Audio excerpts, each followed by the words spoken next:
Assalamualaikum warahmatullahi wabarakatuh. Halo semuanya, kami dari kelompok 6 akan mempresentasikan laporan tahunan 2020 PT Indofood Sukses Makmur Tbk dengan dosen pengampu Ibu Atika Rizky, SEMSI. Struktur kepemilikan saham PT Indofood Sukses Makmur Tbk. Yang pertama itu ada nama pemegang saham, First Pacific Investment Management Limited dengan jumlah saham 4.396.103.450 dengan presentasi 50,07%. Dan untuk komisaris dan direksi, yang pertama itu ada Antoni Salim selaku direktur utama dengan jumlah saham 1.329.770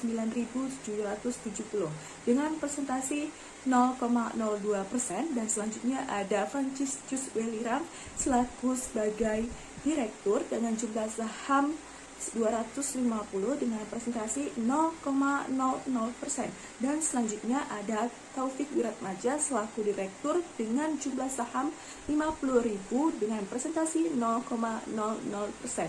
Dan selanjutnya ada publik dengan kepemilikan saham di bawah 5% dengan jumlah saham 4.382.943.030 dengan presentasi 49,91% dengan total keseluruhan senilai 8.780.426.500 dengan presentasi 100%. Dan selanjutnya ada tipe pemegang saham. Yang pertama itu ada Forex Institution, yaitu badan usaha asing dengan jumlah pemegang saham sebesar 1.033 dengan presentasi 80,18%. Dan selanjutnya ada Local Institutions, yaitu badan usaha dalam negeri dengan jumlah pemegang saham sebesar 198 dengan presentasi 16,35%. Dan selanjutnya ada Foreign Individuals, yaitu perorangan asing dengan jumlah pemegang saham sebesar 182 dengan presentasi 0,11%. Dan selanjutnya ada Local Individuals, yaitu perorangan dalam negeri dengan jumlah pemegang saham sebesar 45.095 dengan presentasi 3,36%. Total keseluruhannya yaitu 47.108 dengan presentasi 100%. PT Indofood Indonesia memiliki direktur utama yang bernama Bapak Antoni Salim. Pertama kali menjadi direktur utama dan Chief Executive Officer Indofood berdasarkan keputusan RUPSD Perseron pada tahun 2004 dan terakhir diangkat kembali pada tahun 2018. Bapak Antoni Salim meraih gelar Bachelor of Arts dari Our Country Technical College di Surrey, Inggris pada tahun 1971. Dan di tahun 2020 beliau berpartisipasi dalam berbagai program pelatihan. Beliau juga memiliki hubungan afiliasi dengan Bapak Franciscus Welirang dan Bapak Axton Salim. Dan direktur selanjutnya ialah Franciscus Welirang, yang ketiga direktur Thomas Die, yang keempat direktur Taufik Wiratmadja, yang kelima direktur Muilonoto, yang keenam direktur Axton Salim, yang ketujuh direktur Sudianto Sujono Putro, yang ke-8 direktur Hendra Wijaya. Saya Sucinda Saria Rahab menjelaskan mengenai Dewan Komisaris. Dewan Komisaris bertanggung jawab atas pengawasan terhadap kebijakan pengurusan dan memberikan masukan atau nasihat kepada direksi terkait pengelolaan dan kegiatan operasional perseroan. Anggota Dewan Komisaris dinominasikan oleh Komite Nominasi dan Remunerasi, serta diangkat oleh pemegang saham melalui RUPS. Dewan Komisaris PT Indofood terdiri dari 8 anggota komisaris, yaitu Manuel V. Panglinan sebagai komisaris utama, Benny Esa Santo sebagai komisaris, Christopher Hayong sebagai komisaris, Joseph Hon Pong On sebagai komisaris, John William Ryan sebagai komisaris, Utomo Josadirjo sebagai komisaris independen, Bambang Subianto sebagai komisaris independen, Adi Pranoto Leman sebagai komisaris independen. Rapat Umum Pemegang Saham atau RUPS. RUPS merupakan forum bagi pemegang saham untuk memperoleh keterangan yang berkaitan dengan perseroan dari Dewan Komisaris dan Direksi sepanjang berhubungan dengan agenda rapat dan tidak bertentangan dengan kepentingan perseroan. RUPS mempunyai wewenang yang tidak dapat diberikan kepada Dewan Komisaris atau Direksi dalam batasan ditentukan dalam Undang-Undang PT dan peraturan yang berlaku di bidang pasar modal dan anggaran dasar. RUPS terdiri dari Rapat Umum Pemegang Saham Tahunan atau RUPS-LT atau Rapat Umum Pemegang Saham Luar Biasa atau RUPS-LB sesuai yang ditetapkan anggaran dasar.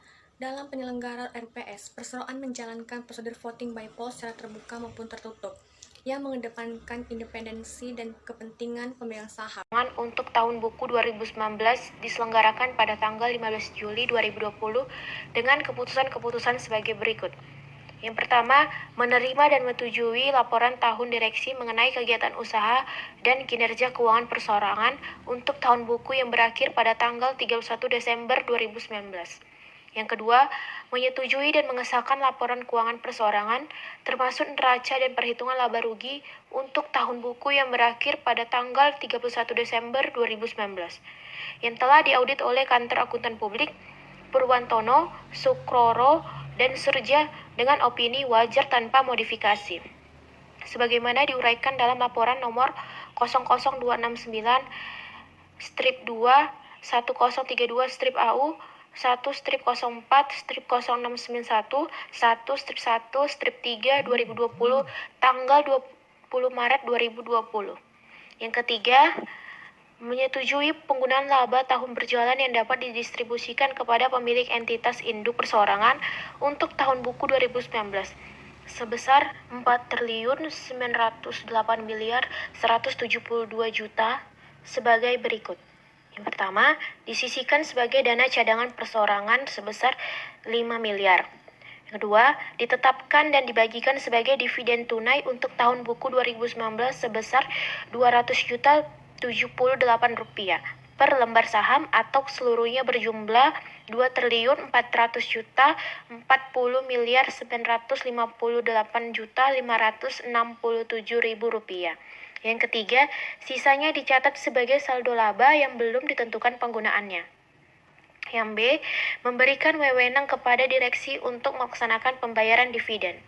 Yang keempat, menyetujui penetapan besarnya total jumlah remunerasi yang akan dibayarkan oleh perseorangan kepada anggota Dewan Komisaris dan Direksi Perseorangan yang berlaku terhitung sejak tanggal 1 Januari 2020 sampai dengan tanggal 31 Desember 2020. Maksimum sebesar 234.500.000.000 rupiah sebelum dipotong pajak. Yang kelima, A, menunjukkan akuntan publik yang bergabung dalam Kantor Akuntan Publik Purwantono, Sukroro, dan Surja untuk melakukan audit atas laporan keuangan konsolidasi perseorangan untuk tahun buku yang berakhir pada tanggal 31 Desember 2020. Komite pendukung 1. Komite audit. Komite audit bertanggung jawab melaksanakan tugas pengawasan berdasarkan prinsip-prinsip GCG dan memberikan masukan kepada Dewan Komisaris perihal pelaporan keuangan, rekomendasi penunjukan editor eksternal, evaluasi atas pelaksanaan pemberian jasa audit oleh auditor eksternal yang ditunjuk, sistem pengendalian internal, audit internal, kepatuhan terhadap peraturan dan perundang-undangan, serta manajemen risiko. Kegiatan komite audit diatur dalam Piagam Komite Audit yang menguraikan struktur, persyaratan dan keanggotaan, independensi, tugas, tanggung jawab, dan wewenang, tata cara, prosedur kerja, dan kebijakan, serta sistem pelaporan komite audit di Dewan Komisaris. Anggota komite audit saat ini diangkat oleh Dewan Komisaris berdasarkan keputusan Dewan Komisaris tanggal 9 Juli 2018. Masa jabatan anggota komite audit adalah sama dengan masa jabatan Dewan Komisaris, sebagaimana diatur dalam AD. Anggota komite audit dapat dipilih kembali hanya untuk satu periode berikutnya. Susunan komite audit untuk periode 2018 dan 2021 adalah sebagai berikut. Utomo Josos Dirjo, Ketua Komisaris Independen. Adi Pranoto Leman, Anggota Komisaris Independen.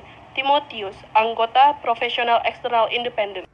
2. Komite Nominasi dan Remunerasi. Komite Nominasi dan Remunerasi bertanggung jawab dalam membantu tugas pengawasan dan pemberian nasihat Dewan Komisaris terkait aspek nominasi dan remunerasi direksi dan Dewan Komisaris, termasuk pemberian rekomendasi terkait nominasi, program pengembangan dan evaluasi kinerja sebagai dari perencanaan suksesi, serta struktur dan kebijakan remunerasi direksi dan Dewan Komisaris. Anggota Komite Nominasi dan Remunerasi saat ini diangkat oleh Dewan Komisaris berdasarkan keputusan Dewan Komisaris tanggal 9 Juli 2018 dengan masa jabatan yang sama dengan masa jabatan Dewan Komisaris. Susunan Komite Nominasi dan Remunerasi untuk periode tahun 2018 sampai 2021 adalah sebagai berikut. Utomo Josodirjo sebagai Ketua Komisaris Independen, Beni S. Santoso sebagai anggota komisaris, Melia Setiawati sebagai anggota General Manager Compensation Benefit and HR Administration. Komisaris telah menetapkan piagam nominasi dan remunerasi sebagai pedoman kegiatan Komite Nominasi dan Remunerasi. Piagam Komite Nominasi dan Remunerasi tersebut antara lain menguraikan tugas dan tanggung jawab, komposisi dan struktur keanggotaan, tata cara dan prosedur kerja, penyelenggaraan rapat, serta pelaporan kegiatan, tata cara penggantian anggota, serta masa jabatan anggota Komite Nominasi dan Remunerasi wajib memenuhi persyaratan independensi dan kompetisi sebagai berikut. Pertama, mengerti dan memahami kegiatan usaha perseroan dan entitas anaknya. Dan yang kedua, bersikap profesional, memiliki integritas yang tinggi, serta memiliki kemampuan dan pengetahuan tentang sistem remunerasi dan nominasi. Dan yang ketiga, tidak memiliki kepentingan atau keterkaitan pribadi yang menimbulkan benturan kepentingan terhadap perseroan dan dampak negatif yang dapat mempengaruhi kemampuannya untuk bertindak secara independen. Di sepanjang tahun 2020, nominasi dan remunerasi melaksanakan kegiatan-kegiatan sebagai berikut. Pertama, mengkaji prosedur nominasi. Dan yang kedua, mengkaji struktur dan kebijakan remunerasi. Dan yang ketiga, mengevaluasi dan mengkaji kinerja masing-masing anggota Dewan Komisaris dan Direksi.